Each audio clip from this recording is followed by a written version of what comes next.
Most of you probably saw the title of this episode, CER, and immediately knew the acronym for Claim, Evidence, Reasoning.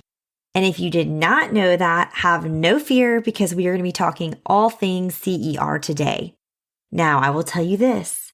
I'm going to tell you what it is, but I'm also going to share an unpopular opinion about why I never personally explicitly taught it. And then I'll end the episode with a few ways that I have been more intentional in recent years about incorporating it more explicitly as a curriculum writer in the resources that I'm creating. So let's get into it. This is Secondary Science Simplified, a podcast for secondary science teachers who want to engage their students and simplify their lives. I'm Rebecca Joyner from It's Not Rocket Science. As a high school science teacher turned curriculum writer, I am passionate about helping other science teachers love their jobs, serve their students, and do it all in only 40 hours a week. Are you ready to rock the time you spend in your classroom and actually have a life outside of it? You are in the right place, teacher friend. Let's get to today's episode.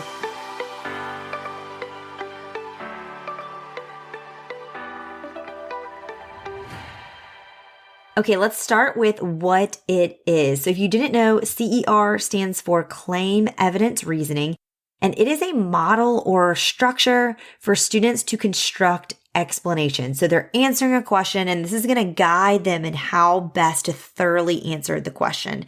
So the idea is that if they're answering a question, they're going to make a claim. That's the C. And your claim is just some sort of clear statement that actually addresses the question. And then you're going to back up that claim with specific evidence. That's where the E comes from. And then finally, you will back up that evidence with reasoning for it. That's the R, the reasoning. Now, it's pretty straightforward. You might be thinking, if you've never heard of this before, like, okay, isn't that what we've always kind of done? And your answer would be yes, it is. And so this is why I never explicitly taught CER. Now, this has been around for years, okay? But I feel like it really started getting pushed by standards and my districts around 2019, 2020-ish. And y'all, I cannot tell you the number of messages I get on a weekly or monthly basis asking if my biology curriculum or my physical science curriculum includes CER. And honestly, the short answer is no. Like, I don't explicitly teach CER in those curricula. I don't include any instructional resources that are like, here's how to do CER and walks them through it exactly, okay? They're not going to see that exact language on an assessment, whether that's formative or summative. They're just not going to see it say CER. But you all, I have never felt the need to do that because I've been using and teaching CER for a decade, like before it even really became a thing. And you probably feel the same way. Like, I kind of chuckled when this exploded and I started getting all these questions like, do you have CER resources? Do you have CER curriculum? And I'm like, guys, all science is making claims and backing them up with evidence and reasoning. We've all been doing this for years. Like, I've had teachers DM me stressed because our school's adopting CER and I don't know how to do it. I'm like, yes, you do. You do know how to do this. You can do this, you know? I laugh. Like, I'm thinking back to when I was in high school, we were just given a question and told to explain our answer or justify our answer. And then in that, we inherently did that. Like, our teachers, I just feel like taught us, like, to explain something, you need to have evidence and you need to explain what that evidence is explaining. Okay. So we just didn't have the nice, fancy, pretty acronym. So if you have any of my first few curricula, you're not going to see it explicitly anywhere say CER, but I want you to not be discouraged because CER is innately in the DNA of what science is. And if you aren't explicitly teaching it, have no fear. You're probably doing it anyway. You just haven't called it CER. I think the simplest solution is make and throw up a poster on your wall that explains what a CER statement is and how it's broken down into the 3 parts. And reference it regularly, your students will come to know over time this is the expected type of response to any question. You know, whether it specifically in the question says write a CER or not. Most likely on a standardized test, they're not going to see an open response question and have it say, be sure to write in a CER format. It's just something they need to be able to know and do in order to properly explain the claims that they make. Like, that's the thing. I love the concept of CER, but I also just think sometimes in education, we're always looking for like the next new buzzword or trend. And sometimes I think we can make mountains out of molehills. Love CER. I'm here for it.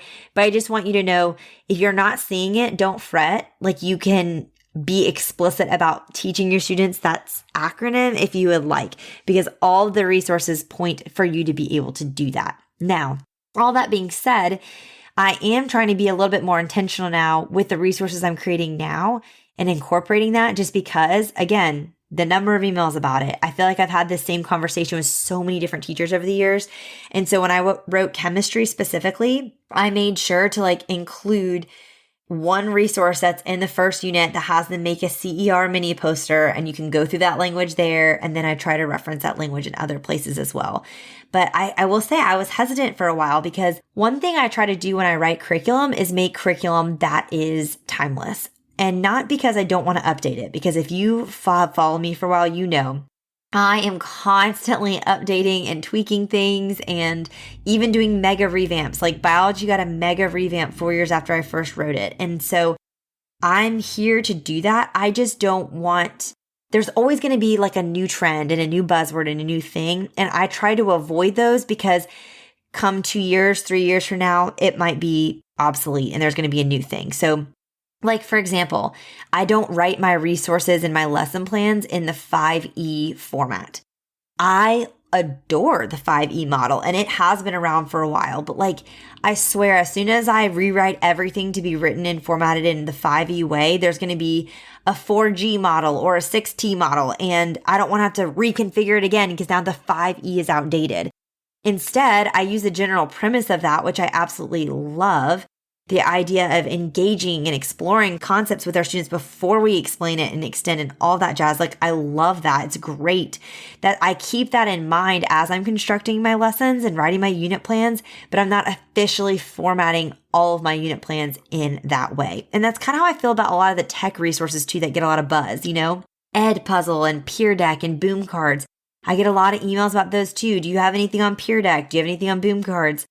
And I just kind of always feel like there's always going to be something new or better. And I want my resources to stand independently from those things, and especially those tools that I have no control over.